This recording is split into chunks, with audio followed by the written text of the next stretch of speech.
നമസ്കാരം. മലയാളി വാർത്ത ഇൻസൈഡിലേക്ക് സ്വാഗതം. ഇന്ത്യ അമേരിക്ക ബന്ധത്തിൻ്റെ നയതന്ത്ര ബന്ധത്തിൻ്റെ ഒരു നിലവാരം, അതിൻ്റെ ഒരു സ്റ്റാറ്റസ് പരിശോധിച്ചാൽ ചരിത്രത്തിലെ ഏറ്റവും മോശമായ ഒരു നിലയിലേക്കാണ് രണ്ട് രാജ്യങ്ങളും തമ്മിലുള്ള നയതന്ത്ര ബന്ധം കടന്നു പോകുന്നത് എന്നൊരു പക്ഷേ തോന്നിയേക്കാം. കാരണം രണ്ട് രാജ്യങ്ങളും തമ്മിൽ വ്യാപാര യുദ്ധത്തിലാണ്. തീരുവയുമായി ബന്ധപ്പെട്ട വിഷയത്തിൽ രണ്ട് രാജ്യങ്ങളും ഈ അടുത്ത കാലത്ത് കൊമ്പുകോർക്കുന്നത് നമ്മൾ കണ്ടു. അമേരിക്കൻ ഉൽപ്പന്നങ്ങൾക്ക് ഇന്ത്യ വലിയ രീതിയിൽ നികുതി ചുമത്തുന്നു എന്ന് പറഞ്ഞ് അമേരിക്ക ഇന്ത്യക്ക് മേൽ തീരുവ ചുമത്തി.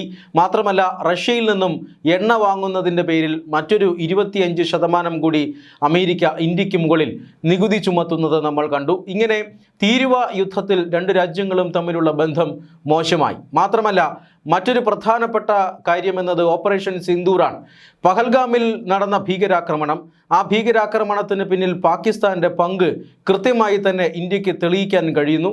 അതിന് തൊട്ടു പിന്നാലെ പാകിസ്ഥാന് ഇന്ത്യ സൈനികമായി മറുപടി നൽകുന്നു. അതാണ് ഓപ്പറേഷൻ സിന്ദൂർ. ഓപ്പറേഷൻ സിന്ദൂർ എന്ന പേരിൽ ഏതാണ്ട് 3 ദിവസത്തോളം നീണ്ടുനിന്ന സൈനിക നടപടി. ആദ്യഘട്ടം എന്ന നിലയിൽ ഇന്ത്യ പാകിസ്ഥാനിലെ ഭീകര കേന്ദ്രങ്ങൾ ആക്രമിക്കുന്നു. അത് ഏറ്റെടുത്തുകൊണ്ട് പാകിസ്ഥാൻ ഇന്ത്യക്കെതിരെ വലിയ ആക്രമണം നടത്താൻ ശ്രമിക്കുന്നു. ആ ആക്രമണത്തെ ഇന്ത്യ തകർക്കുന്നുവെന്ന് മാത്രമല്ല, ഇന്ത്യ നടത്തുന്ന പ്രത്യാക്രമണത്തിൽ പാകിസ്ഥാന് കനത്ത നാശനഷ്ടം ഉണ്ടാവുകയും ചെയ്യുന്നു. പിന്നീട് വെടിനിർത്തൽ പ്രഖ്യാപിക്കുന്നു. ഈ വെടിനിർത്തൽ വരുന്നതിന് പിന്നിൽ താനാണെന്നും ഇന്ത്യയും പാകിസ്ഥാനും തമ്മിലുള്ള വിഷയത്തിൽ മധ്യസ്ഥത വഹിച്ചുവെന്നും പലതവണ ട്രംപ് അവകാശവാദം ഉന്നയിച്ചു. എന്നാൽ ഇതിനെ കൃത്യമായി തന്നെ ഇന്ത്യ ഖണ്ഡിച്ചിരുന്നു. അതായത് ഇന്ത്യയും പാകിസ്ഥാനും തമ്മിൽ വെടിനിർത്തൽ ഉണ്ടായിട്ടുണ്ട്. ആ വെടിനിർത്തൽ അഭ്യർത്ഥന ആദ്യം വന്നത് പാകിസ്ഥാൻ DGMOയുടെ ഭാഗത്തു നിന്നും ഇന്ത്യൻ DGMOയ്ക്കാണ്. മറ്റ് ഒരു രാജ്യവും ഈ ഒരു വിഷയത്തിൽ ഇടപെട്ടിട്ടില്ല. മറ്റൊരു രാജ്യത്തിൻ്റെയും സമ്മർദ്ദം തങ്ങൾക്ക് മേൽ ഉണ്ടായിരുന്നില്ല. തീർച്ചയായും എല്ലാ രാജ്യങ്ങളും ഞങ്ങളോട് സംസാരിച്ചിരുന്നു. പക്ഷേ ആ സമ്മർദ്ദങ്ങളൊന്നും ഇന്ത്യക്ക് മേൽ ഏശുകയില്ല. അത് കൃത്യമായി പാകിസ്ഥാൻ കമ്മ്യൂണിക്കേറ്റ് ചെയ്തതിൻ്റെ ഭാഗമായിട്ടാണ് അങ്ങനെ ഒരു വെടിനിർത്തൽ ഉണ്ടായത് എന്ന് പലതവണ ഇന്ത്യ ക്ലാരിഫൈ ചെയ്യുന്നു. എന്നിട്ടും അമേരിക്ക ഇക്കാര്യത്തിൽ, പ്രസിഡന്റ് ഡൊണാൾഡ് ട്രംപ് പ്രത്യേകിച്ചും ഇക്കാര്യത്തിൽ അവകാശവാദങ്ങൾ ഉന്നയിക്കുന്നത് തുടർന്നു. ഇത് ഇരു രാജ്യങ്ങളും തമ്മിലുള്ള നയതന്ത്ര ബന്ധത്തിൽ വലിയ വിള്ളലുകൾ വീഴ്ത്തി. ഏറ്റവും ഒടുവിലായി ഈ പശ്ചിമേഷ്യൻ സംഘർഷവുമായി ബന്ധപ്പെട്ട വിഷയമാണ്. ഹോർമൂസ് കടലിടുക്കിൽ അമേരിക്ക വലിയ രീതിയിലുള്ള ഉപരോധം സൃഷ്ടിക്കുന്നുണ്ട്. ആ ഉപരോധം ഇറാൻ തുറമുഖങ്ങൾക്ക് നേരെയാണ്. ഇറാൻ തുറമുഖങ്ങളിലേക്ക് കപ്പലുകൾ അടുക്കാനോ അവിടെ നിന്ന് കപ്പലുകൾ പുറത്തേക്ക് പോകാനോ കഴിഞ്ഞ കുറേ ആഴ്ചകളായി അമേരിക്ക അനുവദിക്കുന്നില്ല. അവിടെ വലിയ സേനാവിന്യാസം നടത്തിക്കൊണ്ടാണ് ഏതാണ്ട് 12ഓളം പടക്കപ്പലുകൾ, 100ഓളം യുദ്ധവിമാനങ്ങൾ, 10,000കണക്കിന് സൈനികർ, ഇതെല്ലാം അമേരിക്ക ഹോർമൂസ് കടലിടുക്കിൽ വിന്യസിച്ചിട്ടുണ്ട്. അങ്ങനെ വിന്യസിച്ച ശേഷമാണ് അമേരിക്ക ഇറാനെതിരെ ഉപരോധം തീർക്കുന്നത്. ഈ ഉപരോധം ലംഘിച്ചു എന്ന് ആരോപിച്ചുകൊണ്ട് ഇന്ത്യൻ കപ്പലുകൾക്ക് നേരെ അമേരിക്കൻ സൈന്യം ഈ അടുത്ത ദിവസങ്ങളിൽ ആക്രമണം നടത്തിയിരുന്നു. ഈ ആക്രമണത്തിൽ 3 ഇന്ത്യൻ നാവികർ കൊല്ലപ്പെടുന്ന സാഹചര്യമുണ്ടായി. നിരപരാധികളായ നിരായുധരായിട്ടുള്ള ഈ വാണിജ്യ കപ്പലുകളിലെ ജീവനക്കാരായിട്ടുള്ള നാവികരെ ഇത്തരത്തിൽ ആക്രമിച്ച് കൊലപ്പെടുത്തുന്നതിനെതിരെ ഇന്ത്യ ശക്തമായ പ്രതിഷേധം അറിയിക്കുകയാണ് ചെയ്തത്. ഡൊണാൾഡ് ട്രംപ് പ്രസിഡന്റ് സ്ഥാനത്ത് വന്നതിന് ശേഷം ഇന്നേ വരെ നമ്മുടെ രാജ്യം ഒരു പ്രതിഷേധം എന്ന നിലയിൽ അമേരിക്കയുടെ നയതന്ത്ര പ്രതിനിധിയെ വിളിച്ചു വരുത്തി നമ്മുടെ ഒരു പ്രതിഷേധം അറിയിച്ചിട്ടില്ല. പക്ഷേ അതിനുശേഷം ഇതാദ്യമായിട്ട് ഇങ്ങനെ നാവികർ കൊല്ലപ്പെട്ട സാഹചര്യത്തിൽ വളരെ ശക്തമായി തന്നെ ഇന്ത്യയുടെ പ്രതിഷേധം അറിയിച്ചു. അമേരിക്കൻ സ്ഥാനപതിയെ വിളിച്ചു വരുത്തിയാണ്, ചാർജ് DFERSനെ വിളിച്ചു വരുത്തിയിട്ടാണ് അമേരിക്കയ്ക്ക് മേൽ, അല്ലെങ്കിൽ അമേരിക്കയുടെ ഈ നടപടിക്കെതിരെ ഇന്ത്യ ശക്തമായ പ്രതിഷേധം അറിയിച്ചത്. അതിനുശേഷമാണ് പ്രധാനമന്ത്രി നരേന്ദ്രമോദിയും അതുപോലെ തന്നെ ഡൊണാൾഡ് ട്രംപും തമ്മിലുള്ള കൂടിക്കാഴ്ച ഈ 52ാമത് G7 ഉച്ചകോടിയുടെ പശ്ചാത്തലത്തിൽ നടക്കുന്നത്.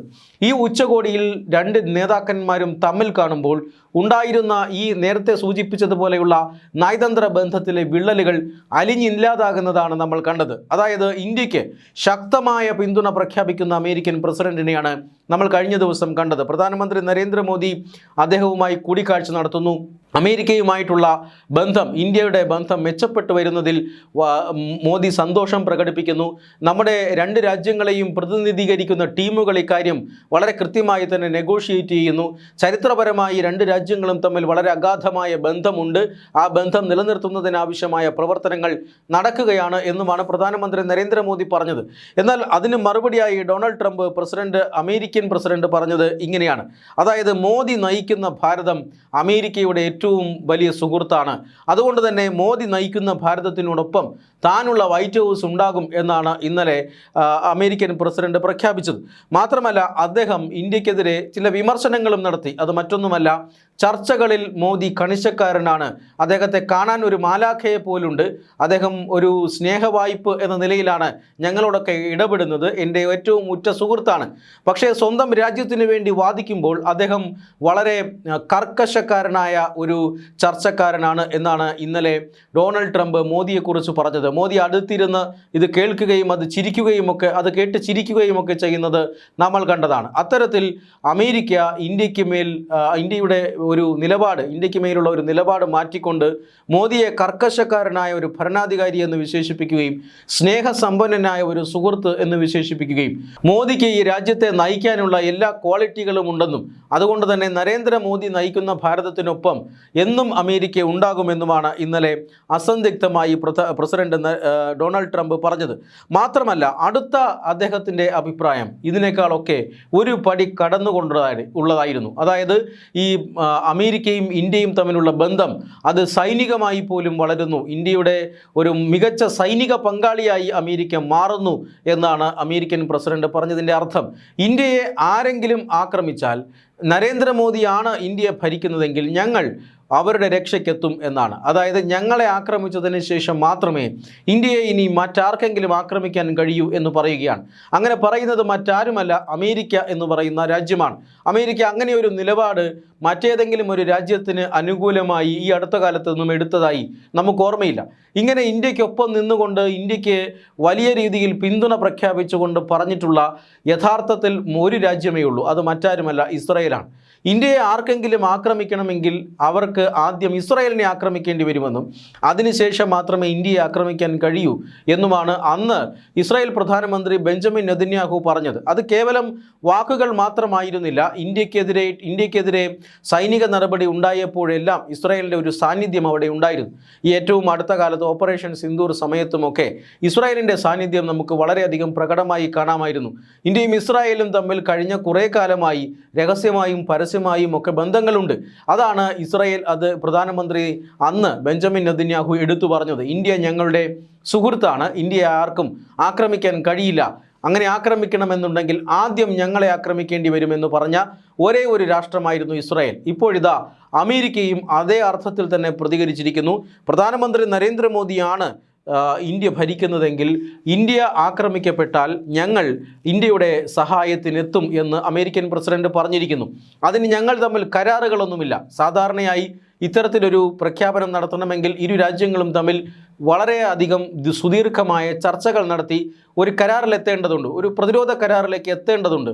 ഒരു രാജ്യം ആക്രമിക്കപ്പെട്ടാൽ ആ രാജ്യത്തിൻ്റെ സുരക്ഷയ്ക്കായി ഞങ്ങൾ എത്തുമെന്നൊരു പ്രതിരോധ കരാർ അതുണ്ടാക്കേണ്ടതുണ്ട്. അങ്ങനെ ഒരു കരാർ ഇന്ത്യയും അമേരിക്കയും തമ്മിലില്ല.